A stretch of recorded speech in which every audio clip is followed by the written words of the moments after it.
L'Algérie cherche à obtenir une présence plus marquée au sein de l'Union africaine à travers deux candidatures majeures.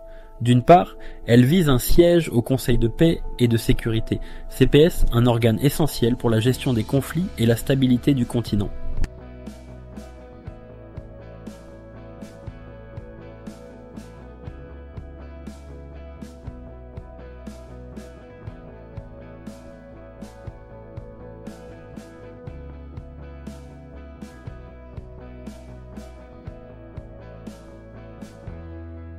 D'autre part, elle présente une candidature ambitieuse au poste de vice-président de la Commission de l'UA, un rôle clé dans la gouvernance institutionnelle africaine.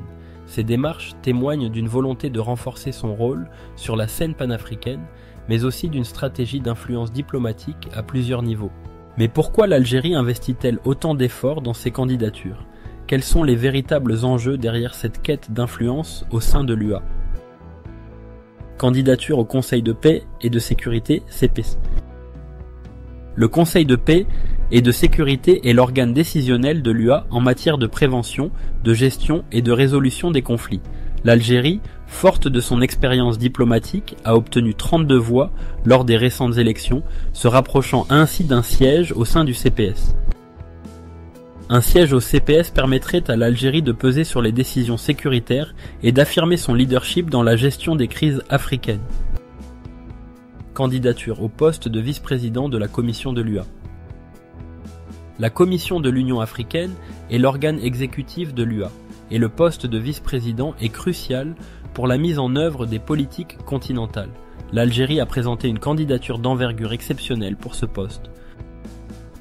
Parmi les autres candidats notables figure Latifa Akarbach du Maroc, qui est également en lice pour la vice-présidence de la Commission. Mais quelles sont les chances de succès de cette candidature? Comment l'Algérie compte-t-elle convaincre les autres États membres de voter en sa faveur?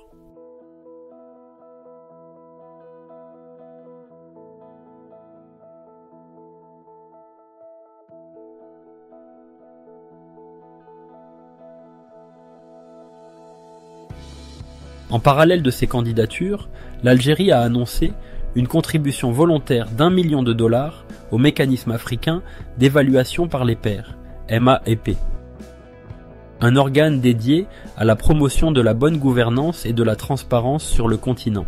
Le président Abdelmadjid Tebboune, en présidant le 34e sommet du MAEP à Addis Abeba, a insisté sur la nécessité d'un engagement collectif pour renforcer les capacités financières de l'institution.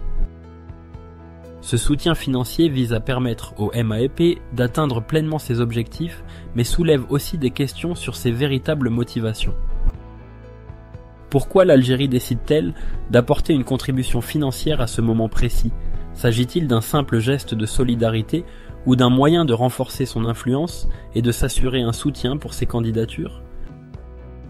Que ce soit à travers sa quête d'un siège au CPS, sa candidature à la vice-présidence de la Commission de l'UA ou son soutien financier au MAEP, l'Algérie cherche à s'imposer comme un acteur incontournable au sein de l'Union africaine. Ces démarches s'inscrivent dans une vision plus large de son rôle en Afrique, où elle tente de concilier son héritage diplomatique, son engagement sécuritaire et ses ambitions institutionnelles. Mais cette stratégie sera-t-elle couronnée de succès? Les États membres de l'UA percevront-ils ces initiatives comme un engagement sincère ou comme une volonté d'accroître son influence à des fins stratégiques? L'Algérie parviendra-t-elle à concrétiser ses ambitions et à s'imposer comme un acteur incontournable dans la gouvernance africaine? Merci d'avoir regardé. N'oubliez pas de nous soutenir en aimant la vidéo, en vous abonnant à la chaîne et en activant la cloche pour recevoir toutes les nouveautés. On se retrouve dans la prochaine vidéo. À bientôt.